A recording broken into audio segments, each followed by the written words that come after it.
ॐ विश्वन्दर्पण दृश्यमान नगरी तुल्यन्निजान्तर्गतं पश्यन्नात्मनि मायया बहिर्गोद्भूतं यथा निद्रया यः साक्षात् कुरुते प्रबोधसमये स्वात्मानमेवाद्वयम् तस्मै श्रीगुरुमूर्तये नम इदं श्रीदक्षिणामूर्तये नारायणं पद्मभुवं वसिष्ठं शक्तिं च तत्पुत्रपराशरं च व्यासं शुकं गौडपदं महान्तं गोविन्दयोगीन्द्रमथास्य शिष्यं श्रीशङ्कराचार्यमथास्य पद्मपादं च हस्तामलकं च शिष्यं तन्तोटकं वातिककारमन्यान् अस्मद्गुरून् सन्ततमानतोऽस्मि श्रुतिस्मृतिपुराणानाम् आलयं करुणालयं नमामि भगवत्पादं शङ्करं लोकशङ्करं शङ्करं शङ्कराचार्यं केशवं बादरायणं सूत्रभाष्यकृतौ वन्दे भगवन्तौ पुनः पुनः परब्रह्मनिष्ठं स्वतो धर्मनिष्ठम् अहिंसैकनिष्ठं स्वशिष्यै सुजुष्टं यतीनां वरिष्ठं गुरूणां गरिष्ठं दयानन्दरूपं मदाचार्यमीडे नमः श्री परमार्थाय संसाराध्यासनाशिने श्रोत्रिय ब्रह्मनिष्ठाय तस्मै ब्रह्मविदे नमः सदाशिवसमारम्भां शङ्कराचार्यमध्यमाम् अस्मदाचार्यपर्यन्तां वन्दे गुरुपरम्पराम् ॐ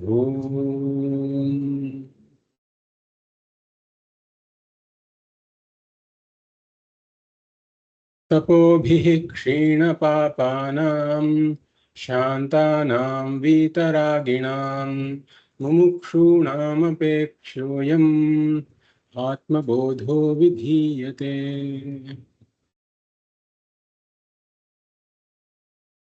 I welcome you all to the 15th class of the Atma Bodha series. We will recap verses 30 and 31 before we move to today's verses. निषिध्य निखिलोपाधीन् निषिध्य निखिलोपाधीन् नेति नेतीति वाक्यतः नेति नेतीति वाक्यतः विद्यादैक्यं महावाक्यैः विद्यादैक्यं महावाक्यैः जीवात्म परमात्मनोः जीवात्म परमात्मनोः आविद्यकं शरीरादि आविद्यकं शरीरादि दृश्यं बुद्बुदवत्क्षरम् दृश्यं बुद्बुदवक्षरम् एतद्विलक्षणं विद्यात् एतद्विलक्षणं विद्यात् अहं ब्रह्मेति निर्मलम् अहं ब्रह्मेति निर्मलम्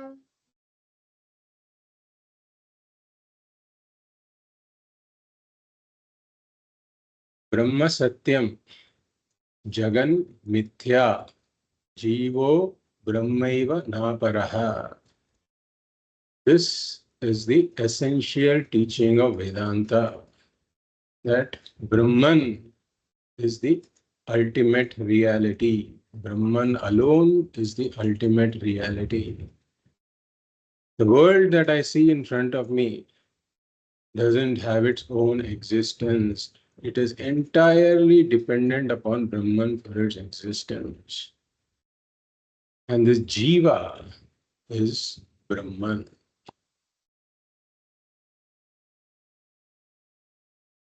So the Jiva is really Brahman. Really speaking, there should not be any problem at all. But the Jiva has all kinds of problems. Why? Because the Jiva has taken himself to be limited. Why has the Jiva taken himself to be limited? Because of self-ignorance, the jiva does not know that I am Brahman. So, in presence of Brahman, so let's look at what is the process by which the jiva takes himself to be limited. In the presence of Brahman, the body, mind, upadhis, they borrow consciousness from Brahman and they become sentient. Now the avarana shakti of Maya comes in and conceals the real nature of Brahman, the real nature of who I am. And therefore, instead of saying that I am Brahman, Jiva mistakes himself to be this reflected consciousness, this borrowed consciousness that exists in the body and mind. And then the Jiva begins to say that I span only this much, even though, really speaking, as Brahman is all pervading. But he says, I span only this much. I am this puny creature in this immense world. And as Brahman, he is imperishable. And then he begins to take the mortality of the body and mind to be his own mortality. Because the attributes of the body and mind are taken to be his own attributes. So he exists in a terribly mixed up condition. So he says, I am limited, I am mortal, I am apurnaha. And because he takes himself to be apurnaha, he gets entrapped in the endless struggle for purnatvam, which is samsara. So he becomes a sansari jiva. So now when the jiva goes to the Guru has to awaken this jiva to his own real nature of being Brahman. So he has to understand, who am I? What is my real nature? For this, he has to gain Atma Jnanam. So how does one gain this Atma Jnana? Just as when the rope is mistaken for the snake, the only thing that solves the problem is the Rajju Jnanam. He has to know that this is a Rajju and a Rajju alone, nothing else. This is a rope. And when he knows this is a rope, the mistake of taking it to be a snake goes away, and all the problems arising from that mistake also go away. So now he has to gain the Atma Jnanam. What form does this Atma Jnanam take? As we said, just as he has to know this is a rope, nothing but a rope, he has to know I am Brahman and nothing but Brahman. This clear knowledge has to take place in the mind. So how does one come to this knowledge? So this is where the Mahavakya Vichara comes in. Where the words of Vedanta, the introductory words of Vedanta, tell me who I really am. That's why Bhagavad Pada says, Vidyat, one should know. What should one know? Aikyam Vidyat. Know the Aikyam means know the oneness, know the identity. Identity of what and what? Jivatma Paramatmano. Should know the identity of the Jivatma with Paramatma.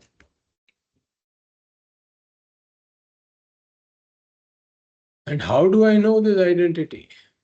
Mahavakya, through this Mahavakya Vichara.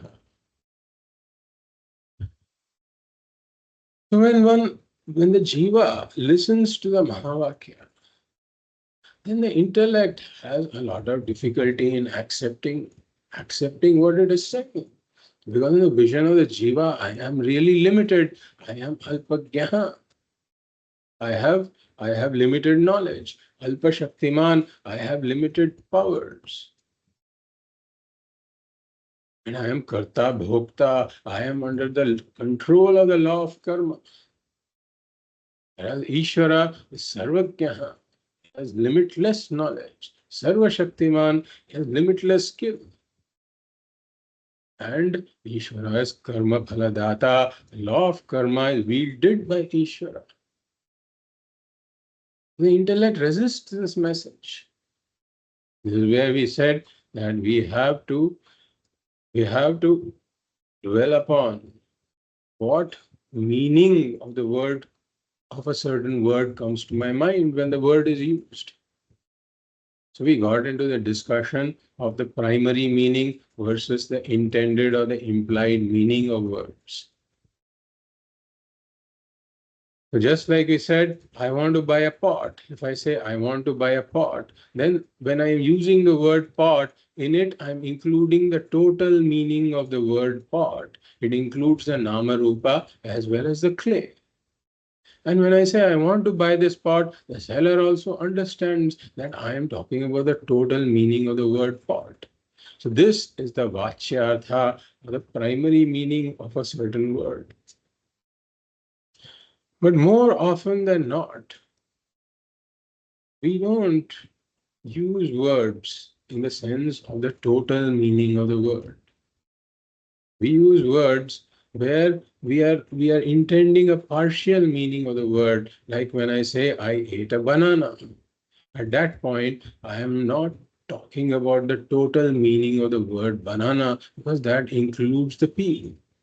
So when I say I ate a banana, what I'm intending to say is that I removed the peel and I ate the fruit. And the listener also understands that this is not the total meaning of the word banana. So this is called the lakshyartha, the intended meaning of the word. So here we saw a few examples. For example, this Devadattaha is that Devadattaha.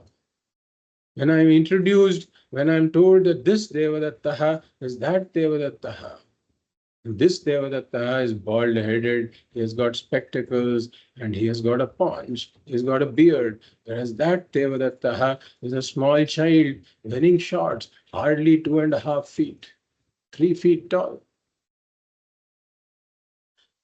So if I take the total meaning of this Devadatta and that Devadatta, there cannot be any identity between the two.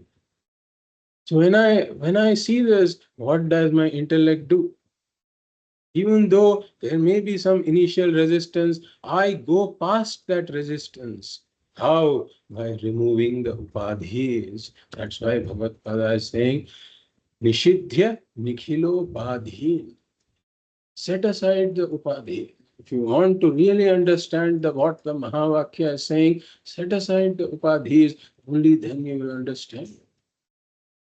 So then I understand that there is this one person behind this Devadattaha and that Devadattaha that the speaker is implying. That is what he wants me to understand.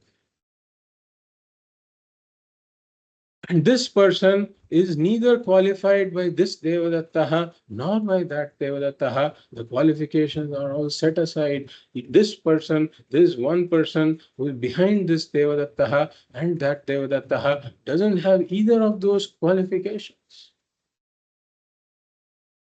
So in this way, I understand, I discard the superficial differences and understand the essential identity that is there. So we also took the example of this person. Example, I am standing in front of two mirrors. One is a convex mirror, the other is a concave mirror. In the convex mirror, I see a small reflection of my face. In the concave mirror, I see a big reflection of my face. So if I am told that this face is that face, there's an identity between those two faces. And if I take the Vachyartha, then this face is really small, that face is really magnified. There cannot be any identity. So what do? I look at the Vachyartha of this. I say, okay, the small face is here. But the small face cannot exist without the reflecting medium, the convex mirror. So the convex mirror is also included in the Vachyartha.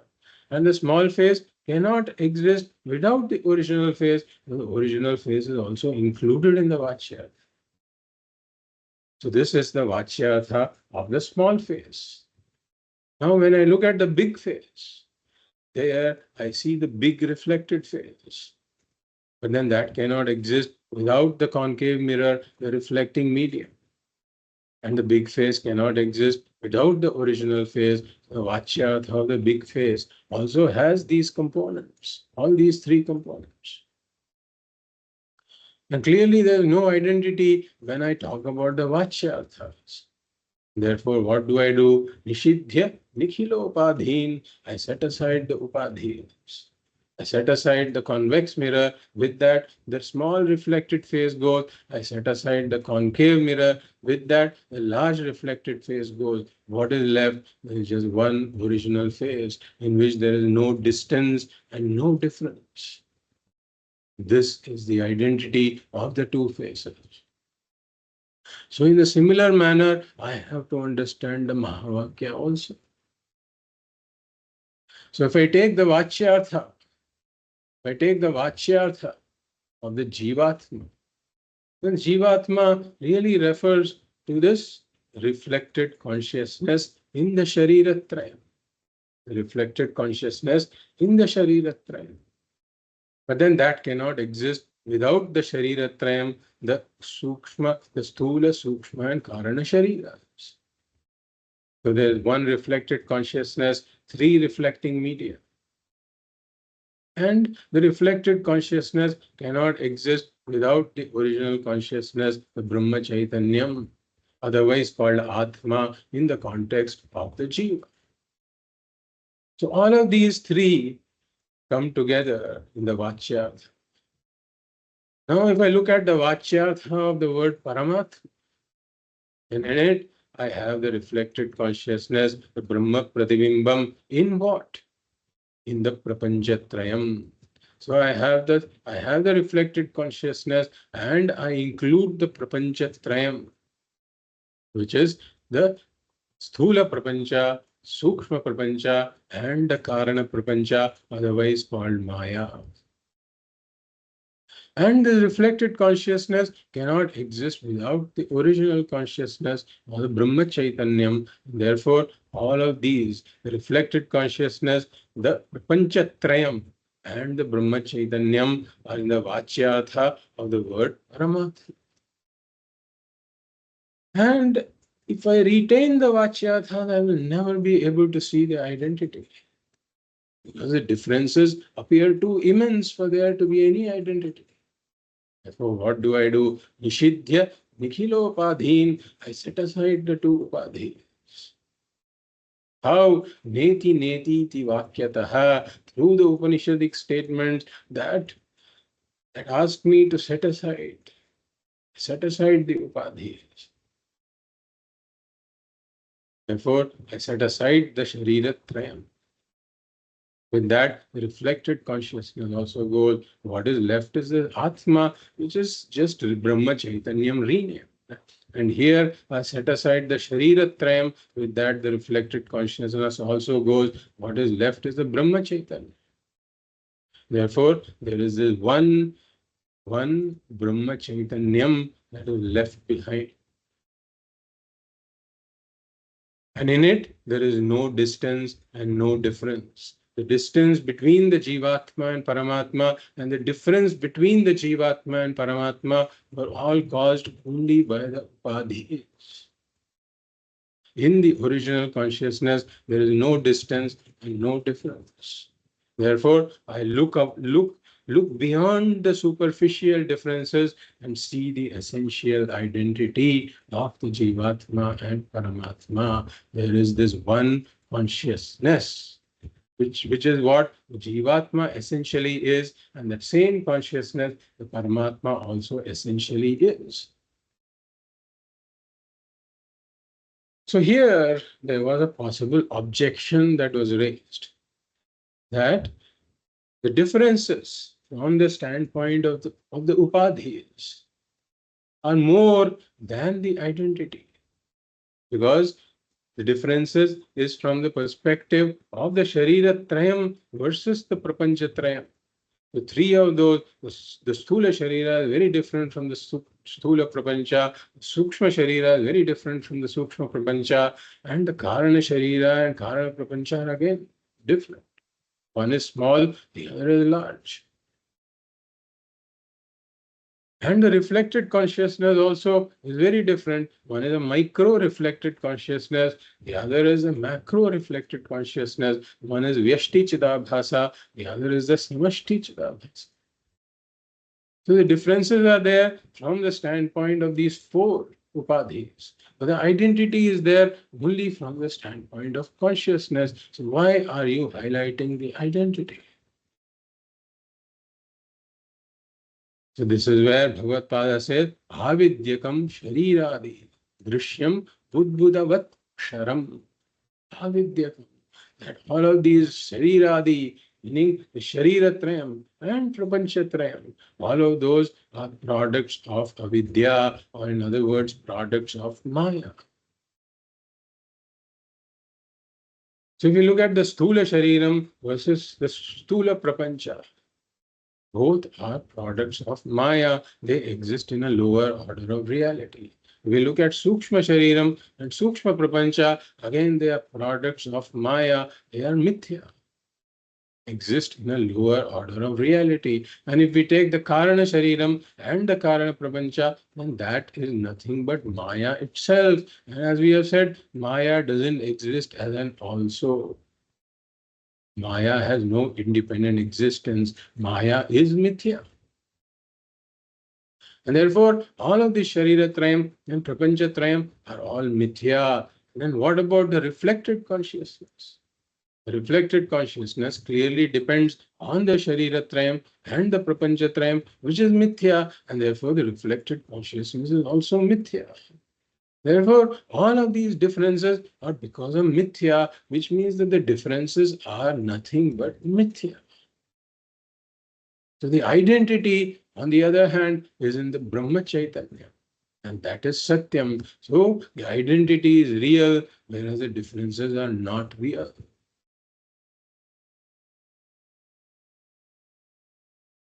Therefore, we are highlighting the identity.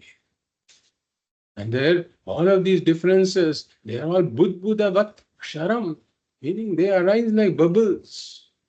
And they are there for some time and they go away.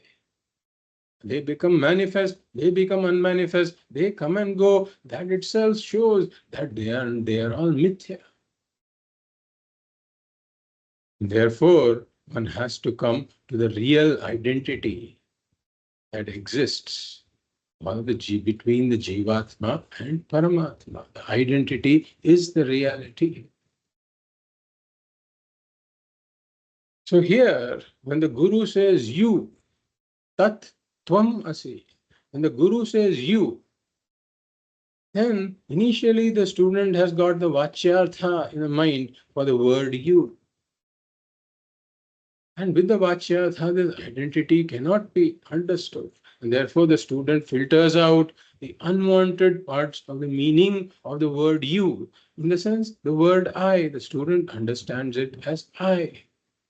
So the student filters out the unwanted parts of the meaning of the word I. And then what does he come to? He comes to this original consciousness as the intended meaning of the word I.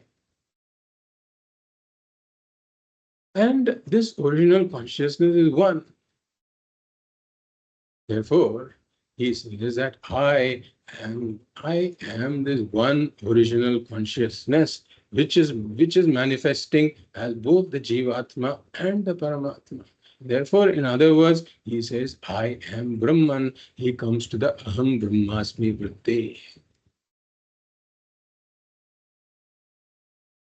The one who has understood Mahavakya, we said two notions go away. The parokshatvam of Brahman goes away and the parichinnatvam of the Atma goes away. Before one comes to Mahavakya, it seems like Brahman is some remote object that the Shastras are talking about, that Brahman is somewhere remote. But for one who has understood the Mahavakya, because he has used the word I in the sense of the Lakshyatha, the original consciousness, that I is nothing but Brahman. Therefore, Brahman is no longer remote, very self-evident I, which is there in every experience itself is nothing but Brahman.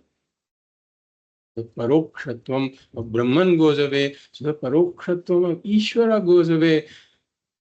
I would have imagined earlier that Ishvara is somewhere remote, but for one who has understood the Mahavakya, he knows I myself as Brahman with my Maya Shakti have projected to the entire world. Ishvara is not distant from me at all. I am one with Ishvara, being one with Brahman. And the parichinnatvam of the Atma also goes away. Earlier, one had taken oneself to be the limited being, but having understood that I am Brahman,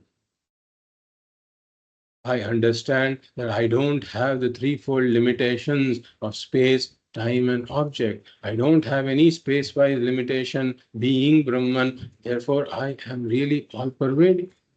I don't have any time-wise limitation being Brahman because therefore I am imperishable, immortal.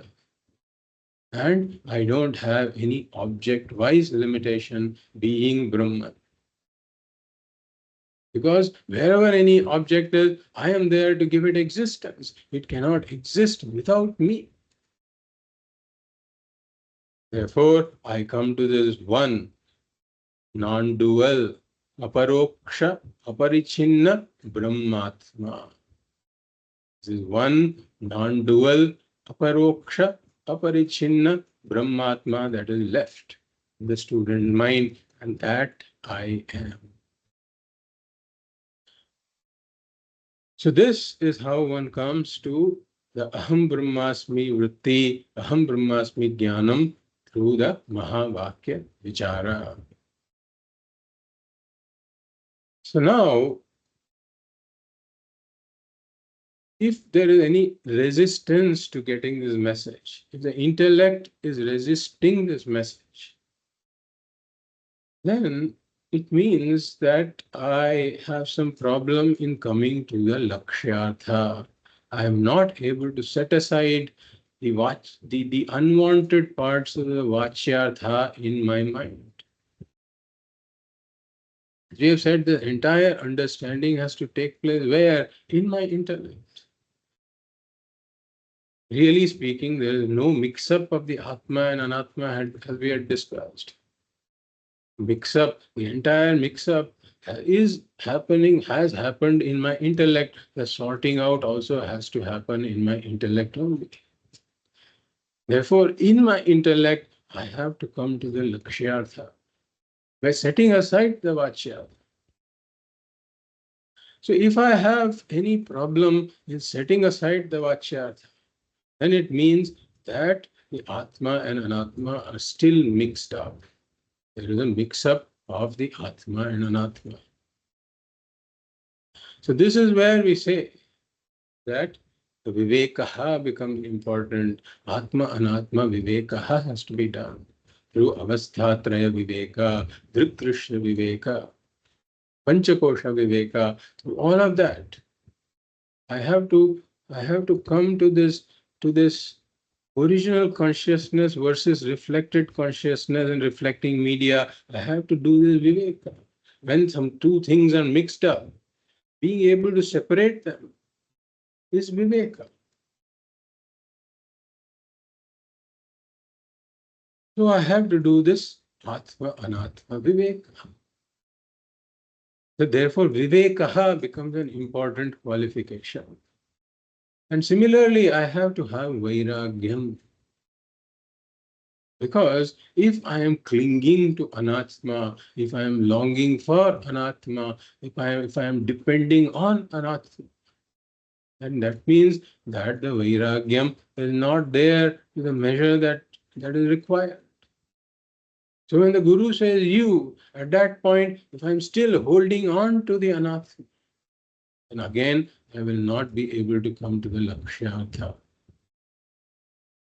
Therefore, we say that the qualifications are important. That is why we stress upon the qualifications. Because without the qualifications, the Mahavakya cannot be understood. The lack of qualifications is the obstacle. Therefore, we say that one need not despair. The first several rounds of Shravanam, one may not get the message. It's all right. In fact, that is not abnormal. What does one do? One goes back and prepares the mind better, gains the qualification that is required, and then comes back to the Shravan. And then a time comes when I ask myself, why am I hesitating to claim that I am Brahman? Why am I hesitating? So the answer will typically be that I have some defect in the intellect, or some defect of the body, mind, etc. So some defect is brought in as a justification for not being able to say that I am Brahman. But then I say that the body and mind will never be perfect. I will never come to a situation where the body and mind are perfect. Even for a jnani, the body and mind are not perfect. Body and mind will always have limitations. And therefore, these imperfections will always be there in the body and mind. So I have to claim Brahman not because of the perfection of the body and mind, but in spite of the imperfections of the body and mind. I claim that I am Brahman because the imperfections of the body and mind have no bearing upon the original consciousness. The Vachyartha has got the original consciousness very much as one of its components. The original consciousness is very much a part of the definition of who I am. I cannot be there without the original consciousness. Of course, I've added on a few things. But then these defects or imperfections of the body and mind don't touch the original consciousness in any way at all. The original consciousness has always been perfect, limitless, without any of these limitations. Therefore, the imperfections of the body and mind need not hold me back from claiming that I am Brahman, I am the Lakshya. Now, once one is able to come to this point, and there can still be certain doubts. Doubts are there all the way from the first Shravanam. In fact, Swamiji says in the first Shravanam, there may not be any doubts at all, because nothing has been understood. When nothing is understood, also there are no doubts. And in the last Shravanam, when everything is understood, also there are no doubts. But in between the first Shravanam and the last Shravanam, there will be doubts. In fact, having doubts is a sign that something has been understood. Right? It has not been fully understood, but something has been understood. So doubts are good, as opposed to nothing being understood. And therefore these doubts have to be raised, these doubts have to be clarified. When the knowledge has got doubts, such a knowledge cannot liberate. We have seen this example before, that if we take a boat, and my boat has been put together loosely, right? By some amateur, it has been put together and it's got holes and leaks, all that. So with this kind of a boat, if I set on a ride in the ocean, then such a boat cannot withstand the vagaries of the ride, because there will be big waves that come and lash at the boat. And such a boat will just fall apart and sink. So such a boat cannot help me cross the ocean. Similarly, we say that is jnanam, moksha, eka sadhana sadhyam. Moksha is accomplished only by one means. What is the means? It is jnanam and jnanam alone. Therefore, this jnanam is like the boat that has to help me cross the ocean of samsara, in which prarabdha karma brings in these waves in the form of problems. These wave-like problems lash at the boat of my knowledge. Therefore, if this boat is kind of loosely put together, if it is a wishy-washy, some kind of a vague understanding, then when the waves of problems brought by prarabdha lash at my boat of knowledge, and if the knowledge is all loosely put together and it's got holes in the form of doubts, then this boat of knowledge will just sink in the ocean of samsara. It's not going to help me cross the ocean of samsara. And therefore, my knowledge has to turn into conviction.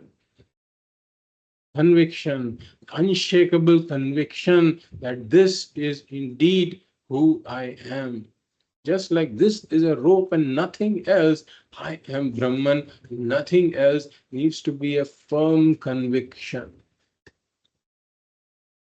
And only such a conviction, such firm knowledge can help me cross the ocean of samsara. And therefore, I have to do mananam in the form of removal of doubts.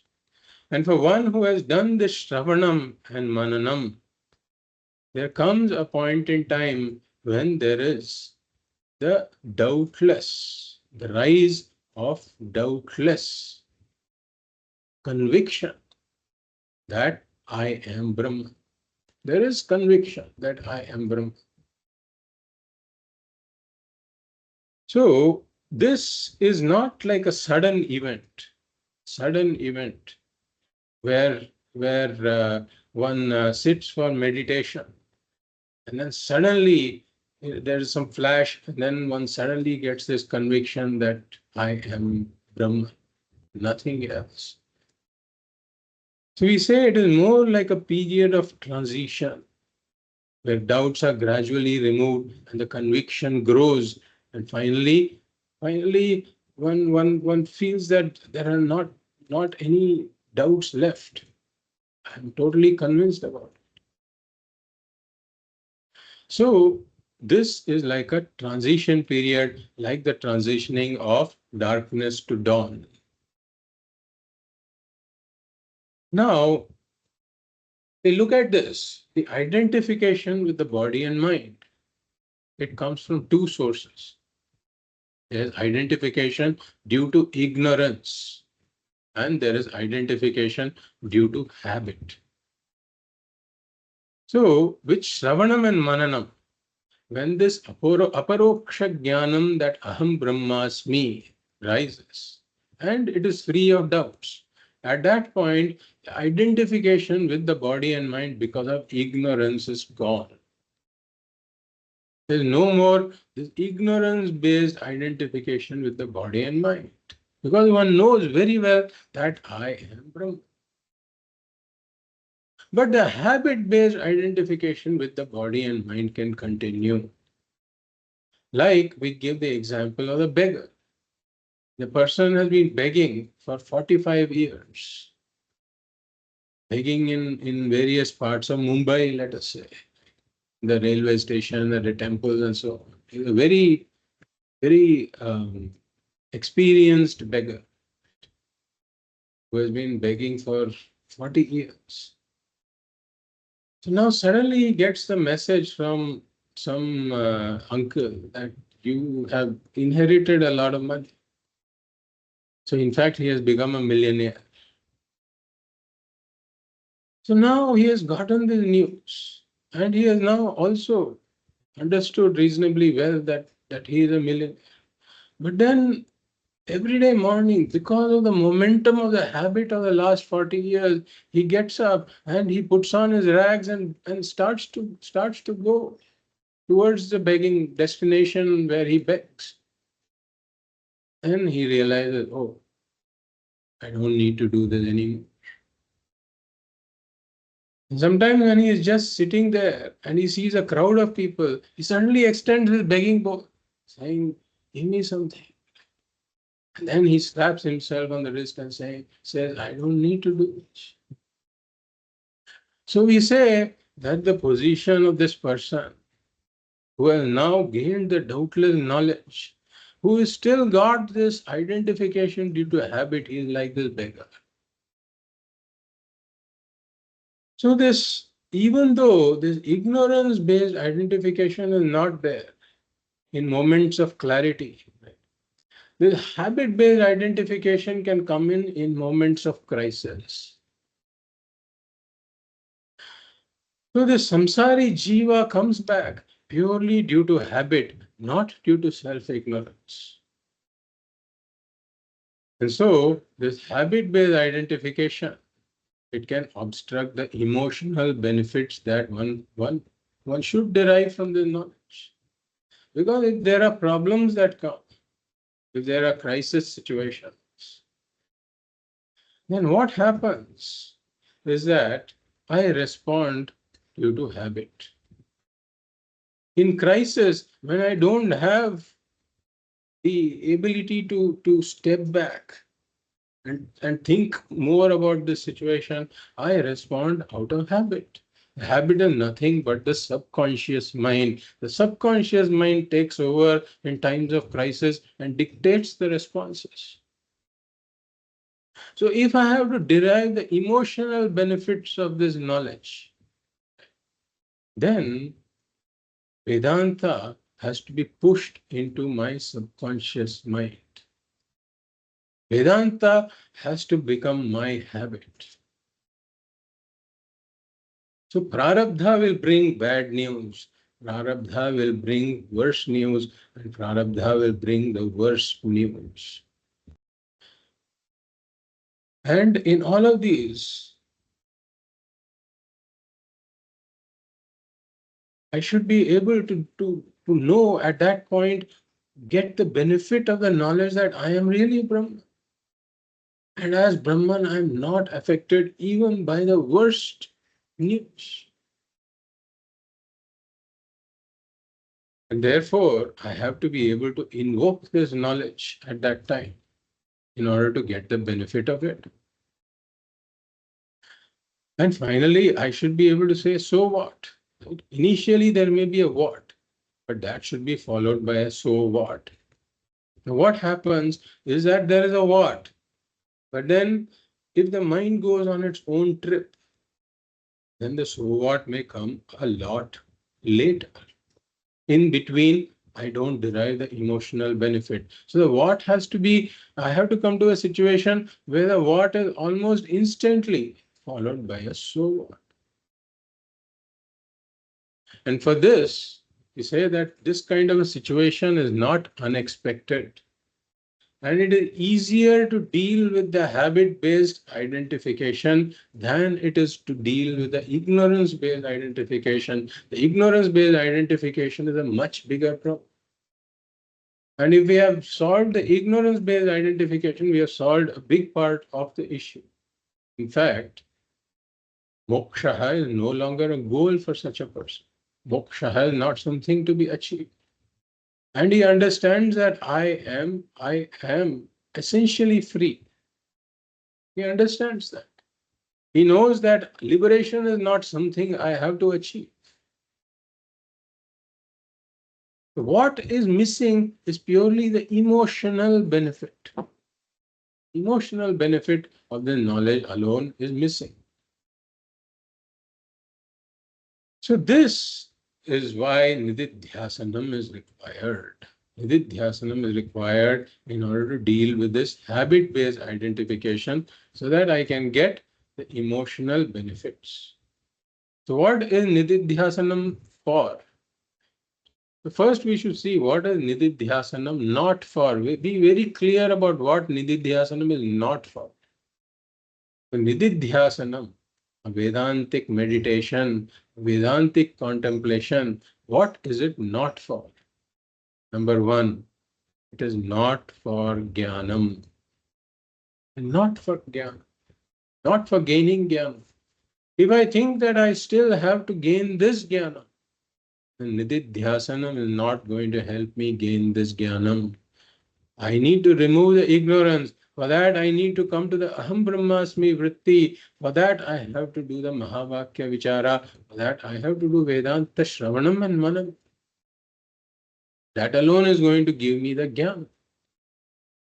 And second thing, Nididhyasanam is not for gaining moksha. Why? Because if I don't have the Jnanam, then I have to do Shravanam and Mananam. If I have the Jnanam, then I already know that my nature is moksha. I am mukta. Moksha is no longer a goal to be attained.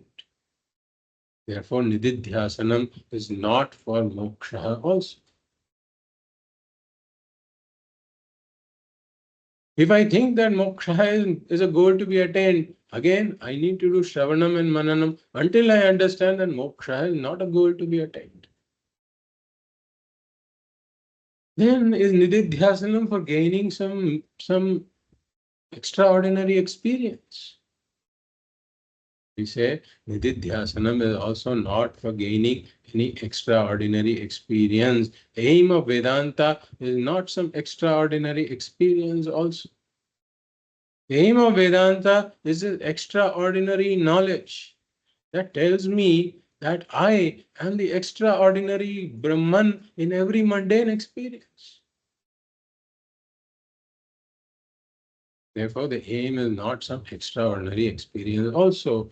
And what is the aim of Nididhyasanam? We said it is not for jnanam, not for moksha, not for any extraordinary experience. We say it is purely to remove this habitual identification. Viparita bhavana nivrittihi is the aim of Nididhyasanam. So in Nididhyasanam, I repeatedly dwell on the knowledge that I've already obtained in Shravanam and Mananam.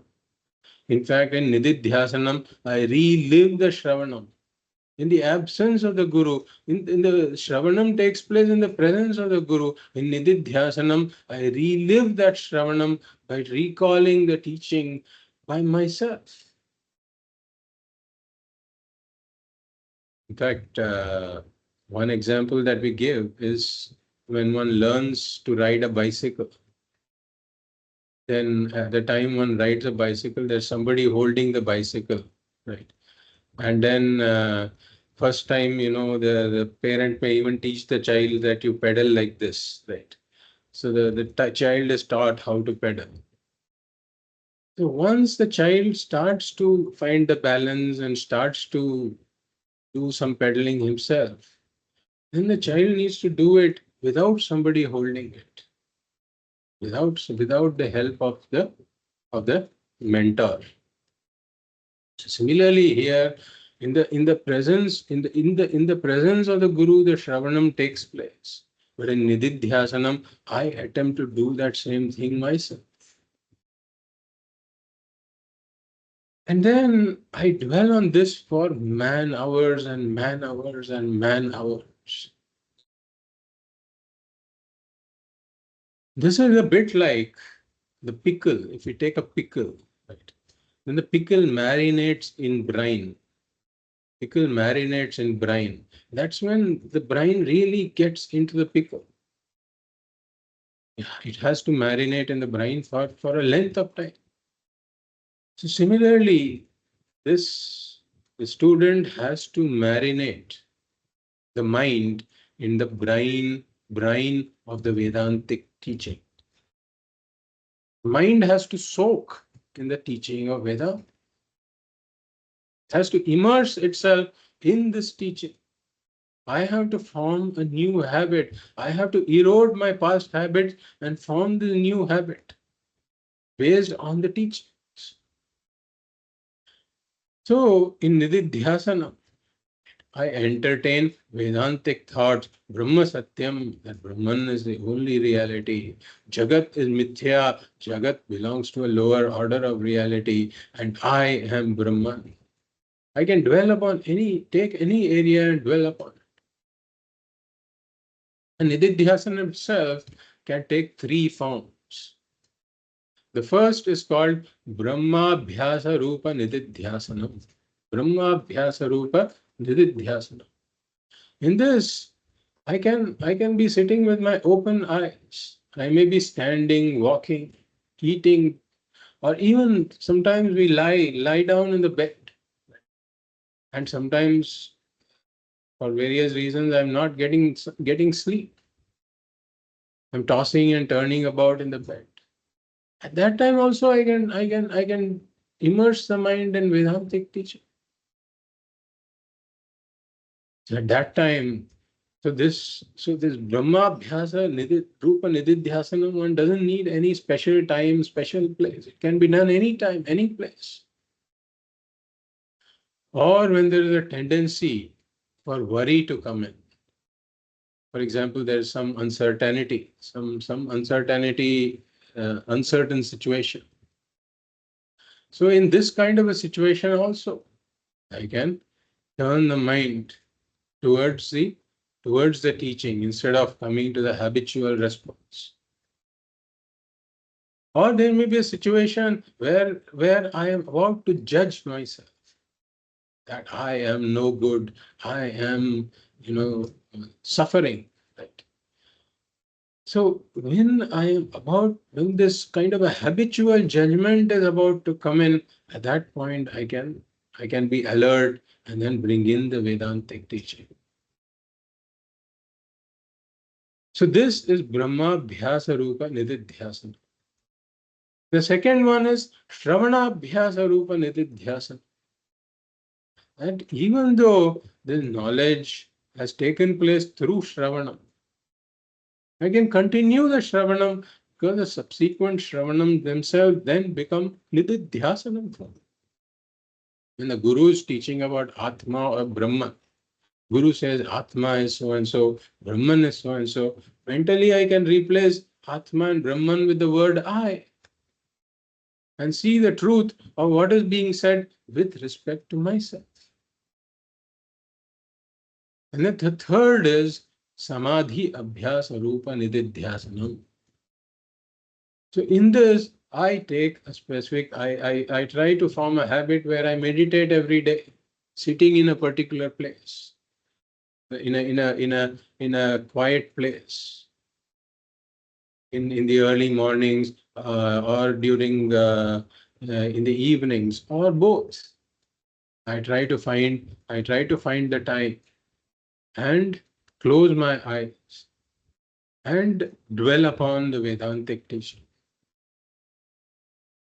So Vedanta teaches about Atma and Brahman using certain words. I try to bring those words. I try to memorize some of these verses. In fact, some of the verses that we are going to see today, those kinds of verses, I can memorize them and bring them to my memory in meditation and dwell upon the meaning of the words, seeing the truth of the meanings of those words. So my aim in Vedantic meditation is not to achieve this thoughtless state of mind. That is not the goal. But to familiarize myself thoroughly with my nature, that my nature becomes my habit. Vedantic thinking becomes my habit. So that is the aim of Nididhyasanam. So with this background, we will get into these verses that deal with the topic of Nididhyasanam. We'll look at verse 32. Dehanyatvat na me janma. Dehanyatvat na me janma. Jara karshalayadayah. Jara karshalayadayah. Shabdadi vishayai sangah. शब्दादि विषयै सङ्गः निरिन्द्रियतया न च. निरिन्द्रियतया न च. So one of the things we will see here is that I am recollecting the Vedantic teaching by using the word I, or me, I, me, etc. And connecting the various things that Vedanta has taught me about me, about myself. So what Bhagavad is saying here is Janma Jara Karshya Layadayaha. Janma means births. Jara is old age. Birth, old age. Karshya is this emaciation or this frailty. When in old age we see that the person tends to become thinner, emaciated, very, very frail. That is Karshya. And Layaha means the death. So these are referring to the various stages of the body. Janma, Jara, Karshya, Laya. These refers to the various stages. And then Adayaha, the Adipada is there, which can refer to the various attributes of the body, like the gender, varna, ashrama, etc. So all of these stages and attributes of the body belong to the body. And as we have seen, the body is anatma. The body is never free. The body can never be liberated. The body is subject to prarabdha. I have to be very clear about this. The Jnani acknowledges the limitation of the body. The Jnani knows very well that even the Jnani's body is subject to prarabdha. But having said that, I say fortunate fact. But the fortunate fact is that I am not the body. Dehanyatvat. I am other than the body. And when I say I am referring to the aparoksha, aparichinna brahmatma. I am referring to Brahman. Atma, that is none other than Brahman. So, I am other than the body. And as Brahman, with my Maya Shakti, I have projected this body and mind. With my Maya Shakti. And I have entered this body and mind as this witness consciousness. I was there even during Pralayam as Brahman. At that point, I did not have this body. This body is my own projection, and I have entered this body as the Sakshi. Therefore, I am other than this body. This body is a product of Maya. I, Brahman, am not a product of Maya. So, dehanyatvat, I am other than this body. Therefore, janma, jara, karshya, layadayaha me na santi.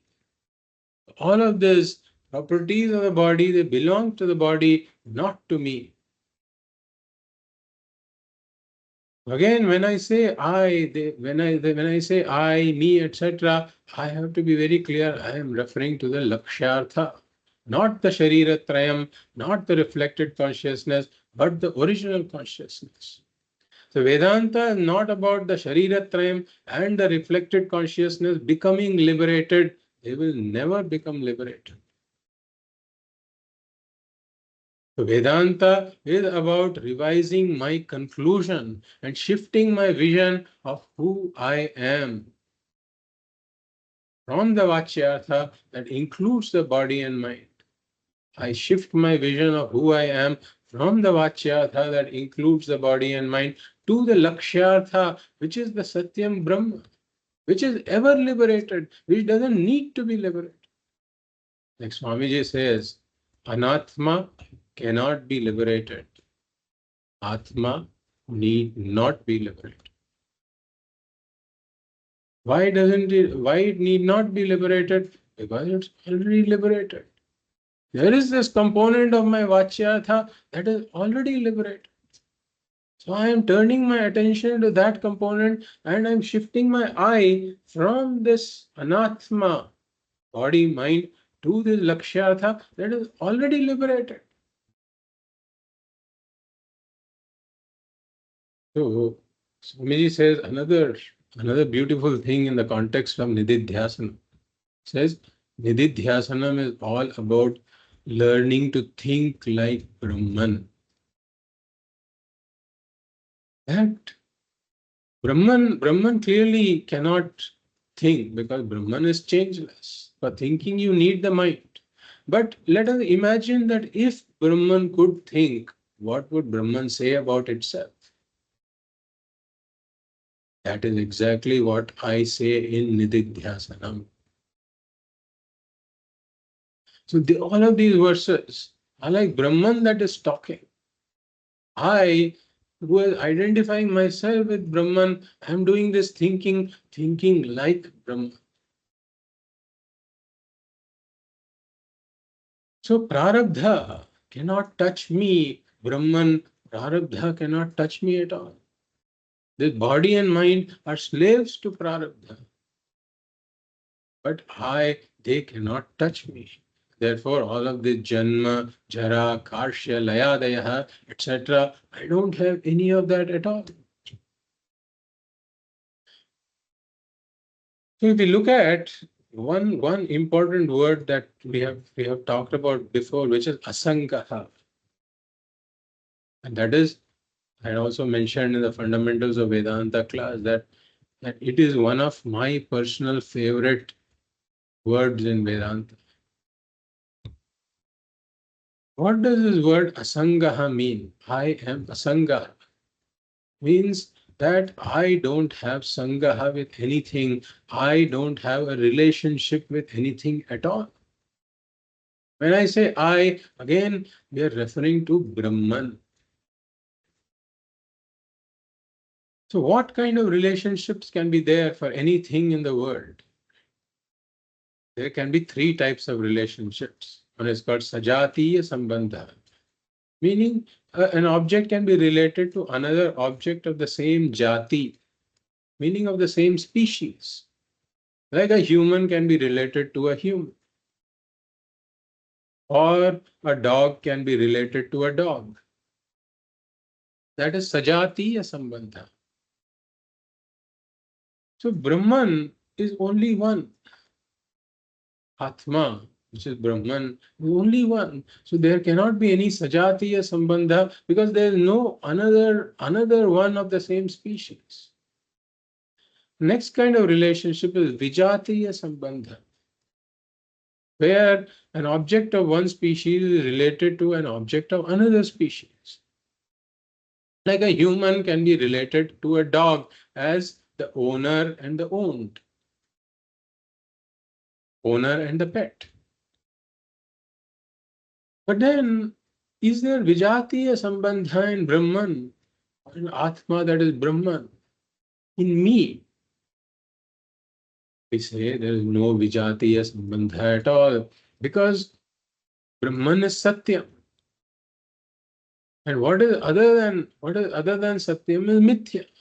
Anatma. Other than Atma is Anatma. Atma is Satyam, Anatma is Mithya. There cannot be any real sambandha between Satyam and Mithya because they belong to different orders of reality. I alone am in my order of reality. There is no second thing in my order of reality for me to be related to. Therefore, there is no Vijatiya Sambandha also. And there is no Swagata Sambandha also. Swagata Sambandha refers to internal parts. That I may be related to my parts. Like we can take a car and we say the car has its engine. But then I, as Atma Brahman, am homogeneous. I am partless. There are no parts with which I am related. Therefore, these threefold relationships are not there in Atma at all. Therefore, I am not related to anything at all. anything else. So all of this birth and death, etc., they don't belong to me as Brahman. Birth is a connection. Birth is the association of the sūkṣma śarīra with the sthula śarīra. But I don't have any connection with the sūkṣma and sthula śarīras. Therefore, how can I be connected to the event called birth? Similarly, death is a dissociation of the sūkṣma śarīra from the sthula śarīra.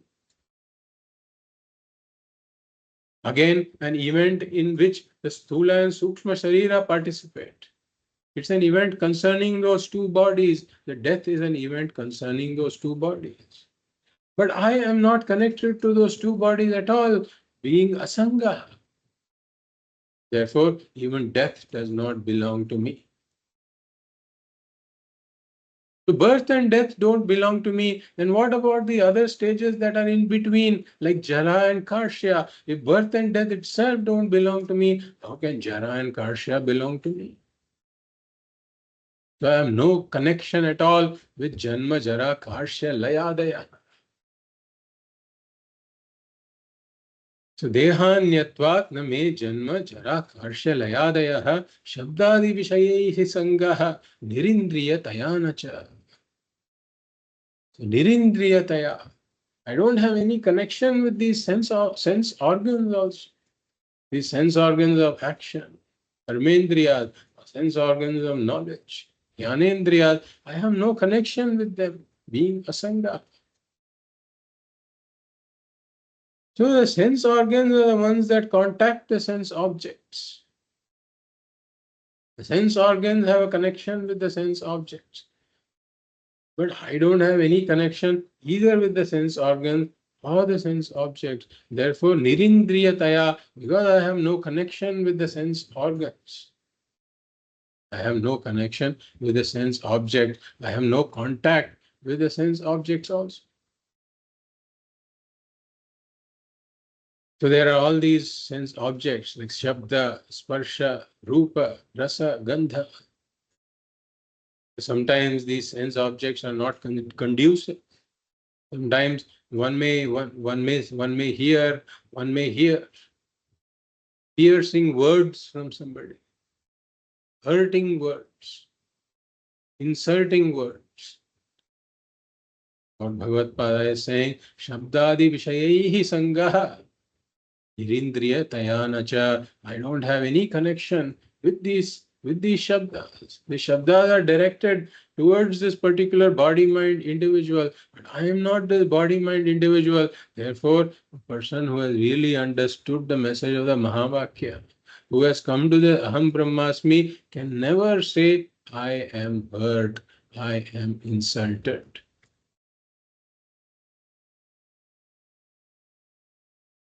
And then, so we'll go to the next verse 33, which continues on a similar theme. Amanastvat na me dukkha. Amanastvat na me dukkha. Ragadvesha bhayadayah. Ragadvesha bhayadayah. Aprano hyamana shubhrah.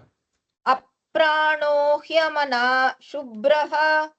Ityadi shruti shasanat. Ityadi shruti shasanat. Dukkha ragadvesha bhayadayah. Here Bhagavad is talking about what's going on in my mind. So even the mind is not under my control, because the mind goes through fluctuations. There is sattva. Sometimes sattva is more in the mind. Sometimes rajas is more. And at the time when one is about to sleep, then tamas is more in the mind. The mind also goes through all these fluctuations. So prarabdha affects the mind also. So due to prarabdha, there can be mental pain. Dukkha can be there in the mind. or raga dvesha, likes and dislikes, and bhaya, fear, adayaha. So there can be other emotions in the mind. Kama, krodha, lobha, moha, mada, matsarya. All of these can be there in the mind. So the mind also can never be liberated.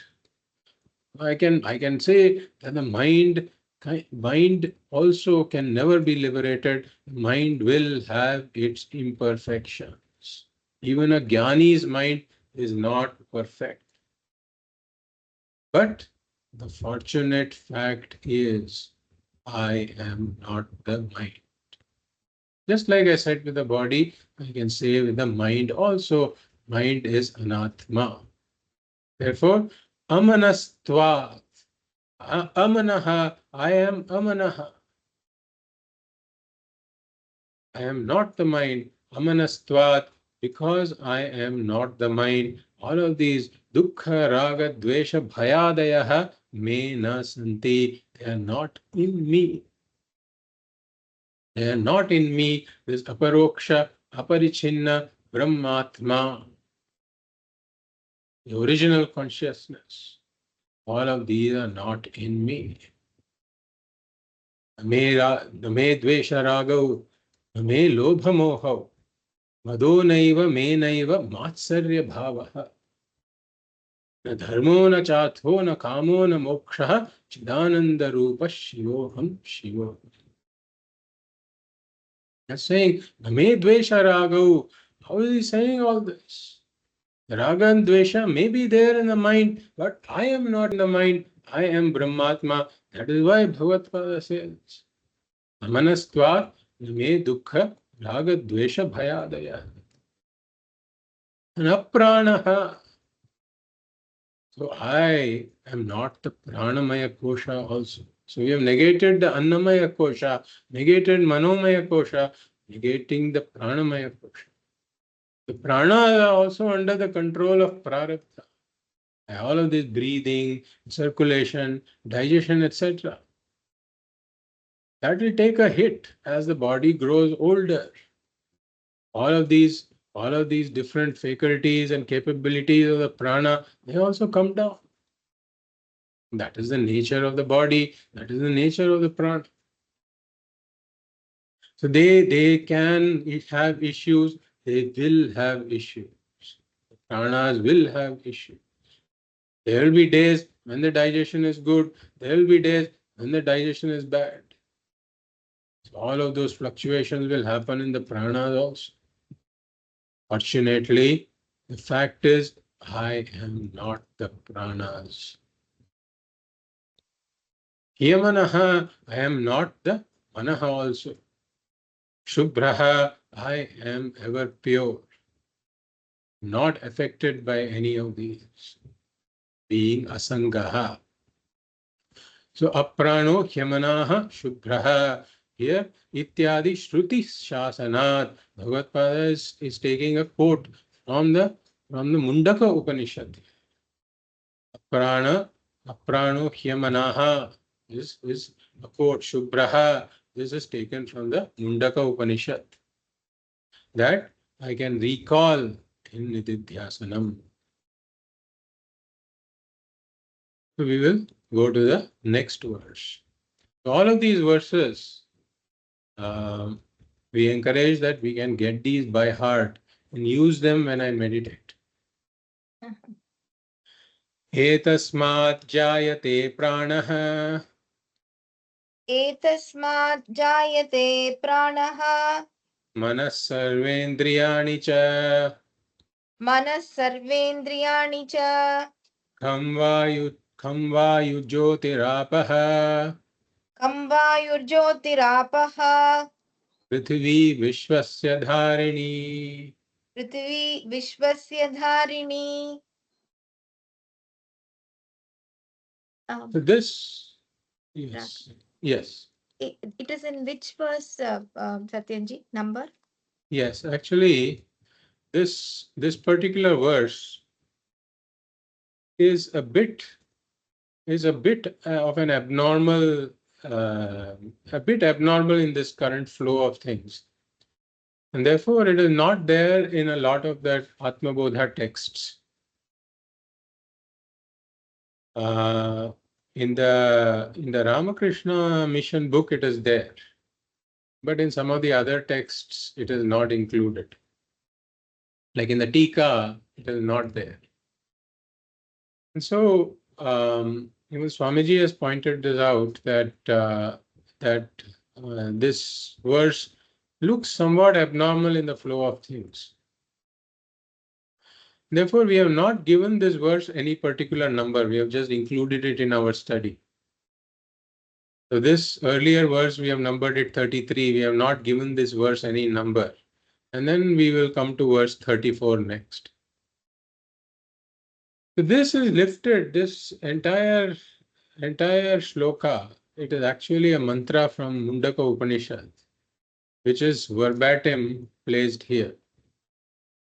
And there is some connection, it is entirely not without connection.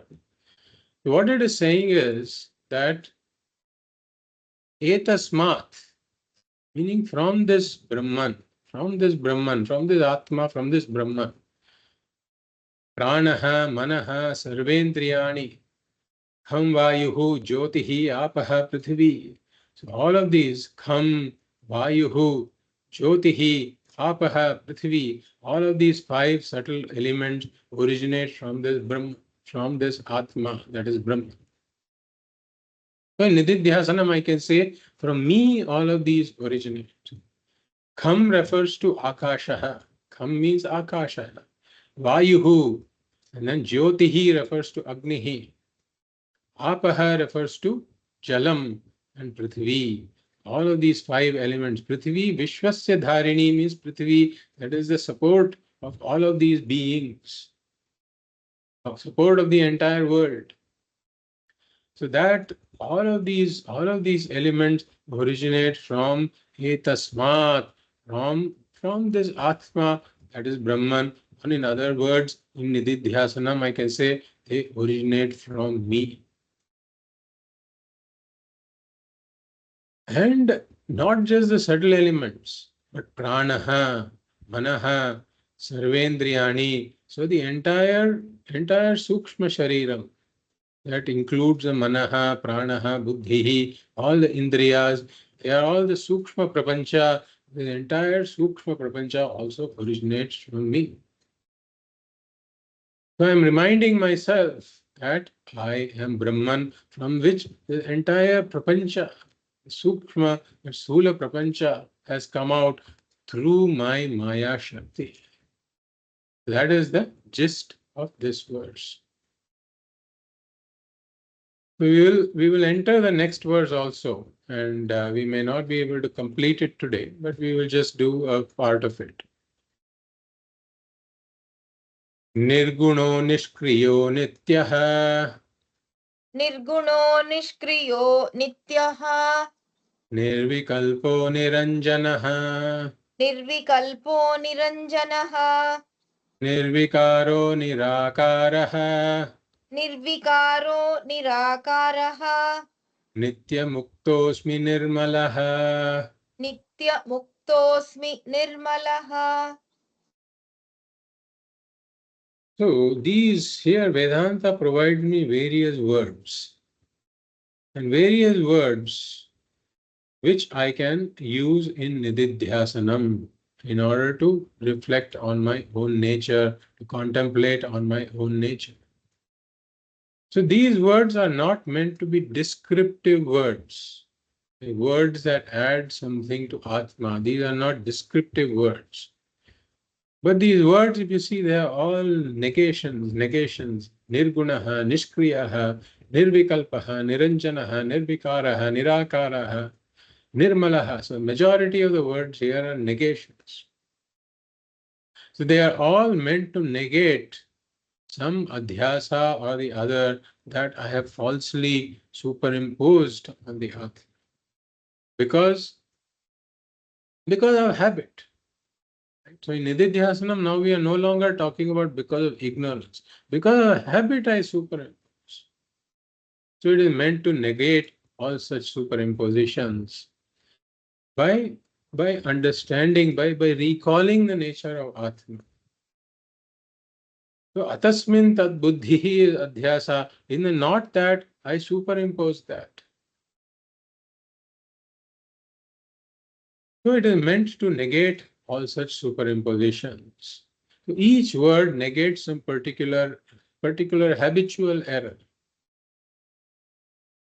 So here Bhagavad says asmi. If we see the second line towards the end, nitya muktosmi nirmalaha. If we split the sandhi, it becomes nitya muktaha asmi nirmalaha. So I'm saying asmi. So guys, I am not saying Brahman is like that, Atma is like that. I am saying asmi. Asmi meaning I am of this nature. So I repeatedly use I am, I am.